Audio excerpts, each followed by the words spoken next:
Olá, jovens, como vocês estão? Espero que estejam bem. No nosso encontro de hoje, a gente vai tentar entender um pouco o que seria estatística.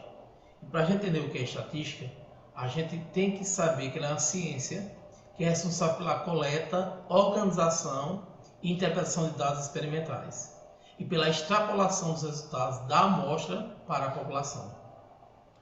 E o que é população? E o que é amostra? População é um conjunto de elementos que desejamos analisar para tomarmos algumas decisões. A gente pode analisar o que é que a população de um país deseja, a população de um estado deseja, a população, os estudantes de uma escola desejam. Só que em vários momentos é praticamente impossível você perguntar a cada pessoa o que ela deseja. E para que a gente possa resolver essa situação e que tenha uma resposta de uma maneira bem rápida, é escolhida uma amostra, porque a amostra é um pequeno pedaço da população. Ou seja, você vai escolher algumas pessoas ou alguns objetos e essa escolha, que é uma parte do todo, é chamada de amostra. Então, a amostra é um pedaço da população. E o que acontecer com essa amostra, a partir dos resultados e das respostas obtidas, a gente vai poder aplicar em toda a população. Então, para que a gente faça uma boa pesquisa, a gente precisa criar variáveis. E o que são variáveis? Variáveis é o que a gente deseja descobrir, o que a gente quer perguntar. Então, variáveis são perguntas.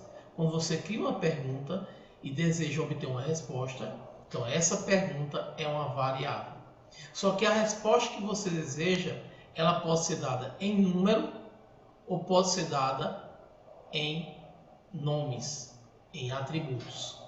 Quando a resposta que você deseja é um número, então é uma variável quantitativa. Quando a resposta que você deseja é uma palavra, é uma variável qualitativa. Na variável quantitativa, ela pode ser discreta ou pode ser contínua. Quando a pergunta que você faz é uma resposta exata, então ela é uma resposta discreta, uma quantitativa discreta. Por exemplo, número de filhos. Não existe um filho e meio, dois filhos e meio. Ou se tem um filho, ou dois filhos, ou três filhos, ou quatro filhos, ou cinco filhos, ou não se tem filhos, outro valor qualquer, mas é um valor exato.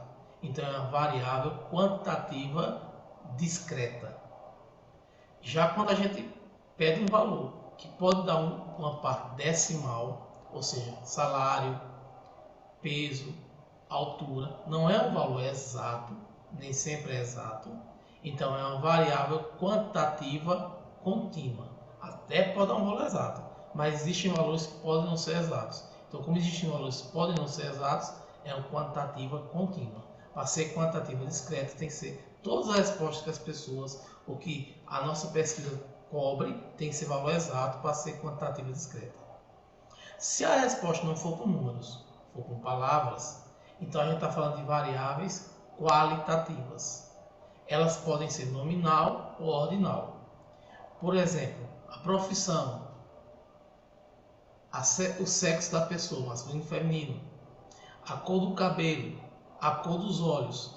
Não existe um mais importante do que o outro. Não existe uma cor de cabelo mais importante do que o outro. Não existe uma profissão mais importante do que outra. Não existe uma cor de olho mais importante do que outra. Então isso é uma qualitativa, porque a resposta vai ser uma palavra, nominal, porque não tem diferença de importância. Se eu digo qual é a série que você estuda, você estuda o sexto ano do ensino fundamental.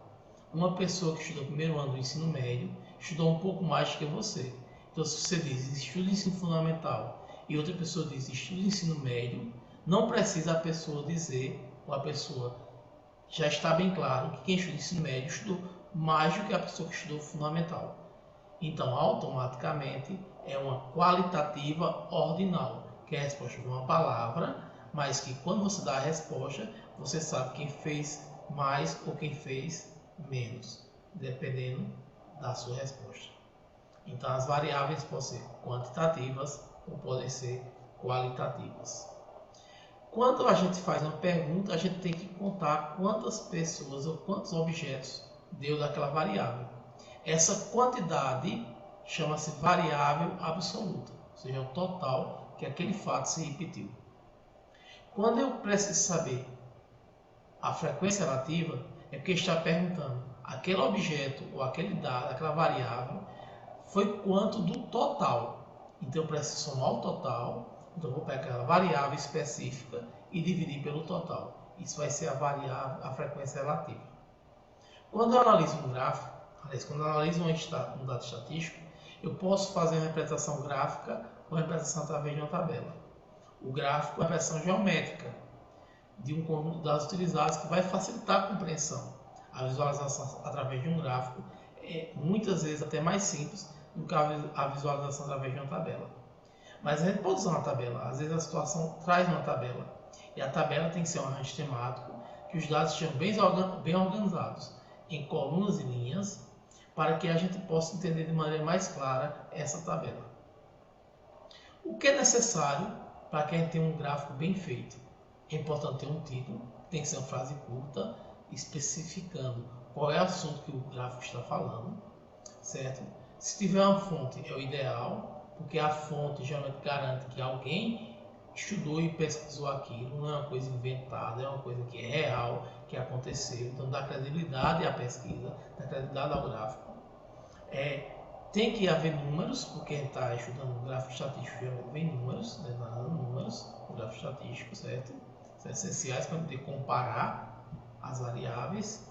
E geralmente vem legendas, explicando o que é a linha horizontal e o que é a linha vertical, certo? O que significam os valores numéricos e o que significam as variáveis. Então, analisando aqui esse gráfico aqui, vamos fazer aqui a análise desse gráfico aqui, certo? Qual é o tema desse gráfico? Então, o tema é o título, certo? O que é o título? Número de empregados no mundo, em milhões de pessoas. Aqui, número de empregados. Quais dados foram analisados? Foi analisado os anos desempregados e a quantidade de empregados por cada ano. Esses são os dados analisados, certo? Qual foi a fonte da pesquisa? Isso é uma pesquisa inventada? Não. A fonte foi a Organização Internacional do Trabalho e fez esse levantamento.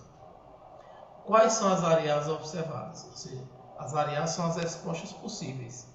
A pergunta era quantos tinham empregados em 2000, em 2001, 2002, 2003, 2004, 2005. Então as variáveis eram as respostas que poderiam acontecer de 2000 a 2005. Ninguém queria saber quantos empregados em 1999. Isso é 2000 até 2005. Então, essas são as variáveis. Qual foi a frequência absoluta do ano 2000? E 2002, aliás. A frequência absoluta é a quantidade de pessoas empregadas em 2002. Então, eram 185.4 milhões de pessoas. Seria a resposta da letra E, a frequência absoluta. E qual a frequência relativa em 2004? Então, você vai ter que somar todos os valores, certo? E vai pegar o valor 2004 e dividir pelo total. Então, seria 189,6 dividido pela soma de todos. Seria 1.103,6. Então, daria 0,1718, aproximadamente 17%. Então, é assim que a gente vai analisar um gráfico. A gente tem vários tipos de gráficos, mas vai priorizar nessa nosso encontro de hoje os gráficos de coluna e barra. São praticamente o mesmo gráfico, só que a diferença é que as barrinhas aqui são postas na vertical e as barrinhas aqui são na horizontal. No gráfico de colunas, na linha aqui, nessa parte de baixo aqui, que é esse formato aqui, na horizontal, ficam as variáveis. E na vertical, que são os valores numéricos, certo? Que é o quantitativo, ficam, no caso do numérico, fica na horizontal, na vertical, aliás. Já aqui, no gráfico de barras, a barrinha fica na horizontal, então automaticamente aqui na vertical são as variáveis, cada região, taxa de mortalidade na região de 2013, certo? E aqui a quantidade de pessoas em milhões, provavelmente em milhares, de pessoas que têm mortalidade por região em 2013. E o que é preciso para uma tabela ser bem clara? Primeiro, ela precisa ter um título, que é o conjunto de todas as informações que vão precisar na tabela. Ou seja, o que é que ela está precisando, quando, onde. Então, um título é muito importante na tabela, né? Saber o que está pesquisando. O corpo da tabela são todas as linhas e colunas que existem na tabela, certo? Que vai envolver a variável. O cabeçalho, vocês vão observar aqui, uma tabela tem várias colunas, ou no mínimo duas. Então, automaticamente, cada coluna tem que estar explicando o que é que está sendo citado ali. Então, o cabeçalho destaca cada coluna. A casa ou cédula geralmente é um número que relaciona-se a cada linha ou coluna, certo? Então, geralmente é representado por números. E a fonte é a mesma garantia de que essa pesquisa não é falsa, certo? Que ela tem fundamento, ela é segura. Então, no nosso caso aqui, nossa tabela, a gente faz uma análise, aqui nós temos o título, que é o que está sendo pesquisado, certo? A gente tem um cabeçalho, que define aqui o que está em cada coluna, aqui é a marca e aqui é a unidade vendida. Aqui é a casa ou cédula, que são os valores para cada marca vendida. Aqui é o corpo, que é toda a tabela, é o corpo. E a fonte é de onde foi retirado esse dado. Então, com essa pequena amostragem, acredito que vocês tenham conseguido resolver as atividades, mas se mesmo assim surgirem dúvidas, vocês podem questionar. Então, até mais.